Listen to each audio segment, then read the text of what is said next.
रोने वाले तुझे रोने का सलीका ही नहीं, अश्क पीने के लिए है कि बहाने के लिए। अभी 2 दिन पहले की बात है जब हमारे साहब बनारस वालों के लिए फफक पड़े थे। वजीर आजम साहब खुद के जज्बात को रोक नहीं पाए और उन्हें रोना आ गया। नेताओं के आंसू बिना मतलब नहीं निकलते हैं, उनके आंसुओं के राज अब खुलने लगे हैं। नमस्कार, मैं हूं हर्षिता मिश्रा और आप देख रहे हैं टाइम्स मेल। इनसे उम्मीद न रख, हैं ये सियासत वाले, ये किसी से भी मोहब्बत नहीं करने वाले। जी हाँ, सियासत में आदमी क्या से क्या कर जाता है बताने की जरूरत नहीं, लेकिन जब उनके आंसू छलके तो दिल को बहुत बुरा लगा। वजीर आजम रोए तो क्यों रोए, लेकिन अब उन आंसुओं से पर्दा हट गया है। काश ये पर्दा उठने में कुछ वक्त और लग जाता, लेकिन कमबख्त ये सियासत ही कुछ ऐसी है। अभी हाल ही में प्रधानमंत्री नरेंद्र मोदी अपने संसदीय क्षेत्र बनारस के डॉक्टर और फ्रंट लाइन वर्कर से वीडियो कॉन्फ्रेंसिंग में बातचीत के दौरान भावुक हो गए थे। एक पल के लिए ऐसा लगा जैसे पूरी दुनिया ही थम गई हो। हालांकि हमारे पीएम मोदी के आंसुओं को छलकाने के लिए कुछ चीजों की शर्त बहुत जरूरी है। पहला तो ये उनके सामने कैमरा हो और दूसरा ये कि उनका लाइव टेलीकास्ट हो रहा हो ताकि देश और दुनिया उनकी बातों को कायदे से सुन सके। लेकिन फिर भी अगर उनकी आंख गीली नहीं होती है तो समझ जाइए कि चुनाव अभी दूर है। ये बात अब वाज़ेह हो चुकी है कि हमारे पीएम बिना किसी मतलब के भावुक नहीं हुए थे। जरूर इसके पीछे कोई ना कोई मंसूबा रहा होगा। बनारस, लखनऊ, दिल्ली, मुंबई, पटना, सूरत में जब गम के बादल छाए थे, लोग अपनों को खोने के गम में चूर थे, तब हमारे वजीर आजम सियासी रैलियों का लुत्फ उठा रहे थे। उस वक्त मोदी जी नहीं रोए। जरूर कोई बात है जिसकी वजह से मोदी जी के अश्क छलकने लगे थे। जी हाँ, पीएम मोदी के आंसू छलकने की वजह अब सामने आ गई है और वो वजह है उत्तर प्रदेश का हाल ही में बीता पंचायत चुनाव, जिसमें भारतीय जनता पार्टी का सबसे खराब प्रदर्शन देखने को मिला। उस वक्त बनारस और अयोध्या के बीजेपी कार्यालय में मातम पसर गया था।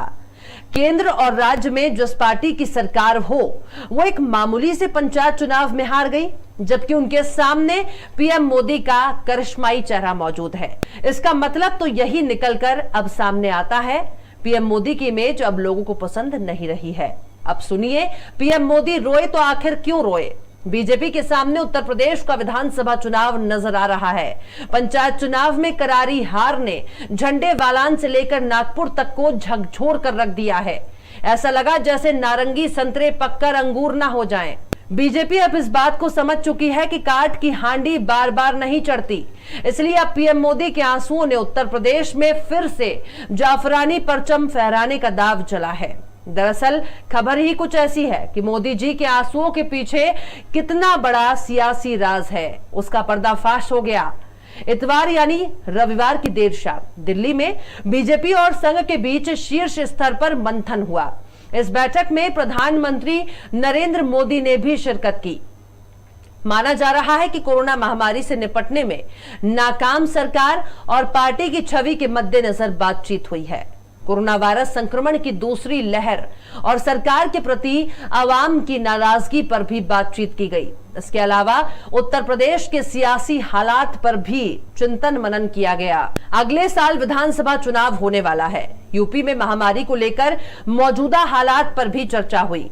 इस मीटिंग में पीएम मोदी के अलावा गृह मंत्री अमित शाह, बीजेपी अध्यक्ष जेपी नड्डा, आरएसएस के दत्तात्रेय और यूपी के संगठन मंत्री सुनील बंसल मौजूद थे।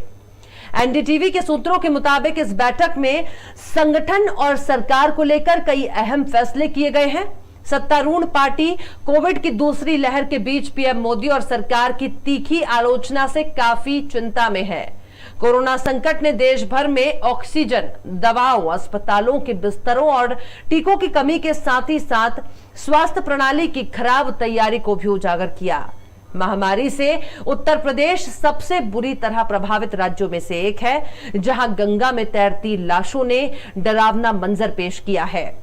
कोरोना से लड़ने में बीजेपी की जमकर आलोचना हो रही है। अब बीजेपी ने अपने कार्यकर्ताओं से सेवा करने के लिए खुद को समर्पित करने के लिए कहा है।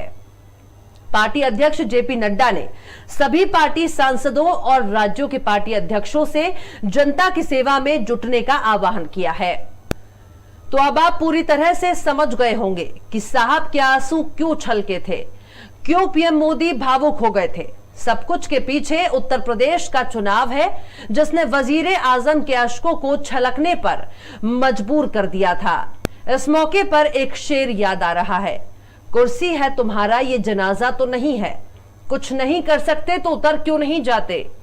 आज की हमारी ये रिपोर्ट आपको कैसी लगी कमेंट बॉक्स में जरूर बताएं।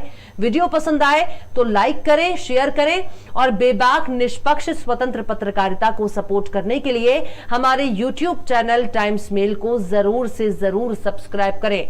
और हाँ, सब्सक्राइब करते वक्त बेल आइकन की घंटी वाली बटन भी जरूर दबा दें। इससे हमारे चैनल पर आने वाले हर नए वीडियो की नोटिफिकेशन आपको फौरन मिल जाएगी। आप मुझे ट्विटर पर फॉलो कर सकते हैं @हर्षिता एस मिश्रा। फिर मिलते हैं किसी और वीडियो में एक नई खबर के साथ। जय हिंद।